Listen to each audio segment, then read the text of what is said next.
আজ একটা কবুতর মানে খাঁচা থেকে বের করে নিলাম। তো কবুতরটা অনেক সুন্দর ছিল, তো এই যে আমি হাতে নিলাম। আমার অনেক ভালো লাগে কবুতর ধরতে। তো কবুতরটা এমনও তো অনেক সুন্দর ছিল, সাদা কালার।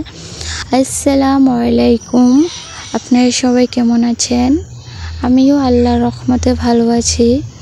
আমার ভিডিওটি কাছে কিংবা দূরে, দেশ কিংবা দেশের বাহিরে যারা দেখছেন তাদেরকে অসংখ্য ধন্যবাদ।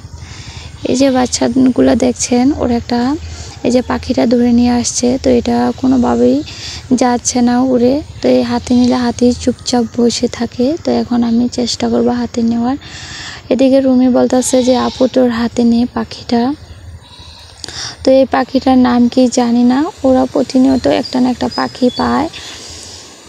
আমার ভিডিওটি যদি ইউটিউব চ্যানেলে দেখে থাকেন প্লিজ করে পাশে থাকবেন, আর পুরাতন আপু ভাইয়াদেরকে অসংখ্য ধন্যবাদ।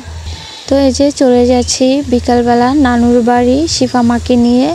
তো এদিকে দাঁড়িয়ে আছি রুমির জন্য, রুমির আসা কিছুক্ষণ পর ওকে আবার নিয়ে আসলাম ঘর থেকে। আমার ভিডিওটি যদি ফেসবুক পেজ থেকে দেখে থাকেন ফলো দিয়ে পাশে থাকবেন। কোনো গাড়ি পাচ্ছি না, তো মানে কোনো রাস্তার ভিতরে কোনো গাড়িই নেই, যেহেতু বৃষ্টি তার জন্য খুবই কম গাড়ি ঘোড়া রাস্তার ভিতরে। তো বাজার দিকে দেখি যে গাড়ি পাওয়া যায় কি না। তো এদিকে আবার শিফা আমাকে কোল থেকে নামিয়ে দিলাম, ও দাঁড়িয়ে আছে এই জায়গাটার ভিতরে। এই জায়গাটা অনেক সুন্দর।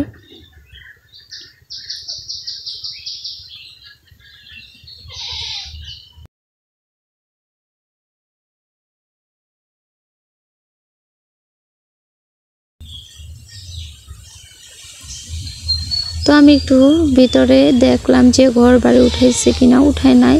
তো এই যে গাড়ির ভিতরে বসে পড়লাম, সিএনজি পাই না, একটা অটো পাইলাম। তো বললাম যে নানুর বাড়িতে একটা মানে মার্কেট আছে, ওই মার্কেটের সামনে যাবে কিনা। ওনারা বলতে আছে যে না, গাড়ি ভিতরে ঢুকানো যাবে না, বৃষ্টির কারণে রাস্তার অবস্থা খুবই খারাপ। তো অনেকখানি রাস্তা হাইটা যেতে হবে আমাদের।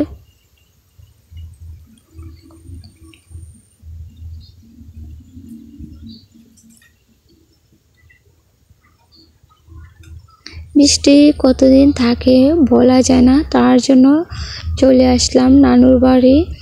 তো যেহেতু বাড়িতে ভুট্টা রুদ্র হলে তো নানুর বাড়ি বেশি থাকা যাবে না, বাড়ি চলে যাওয়া লাগবে।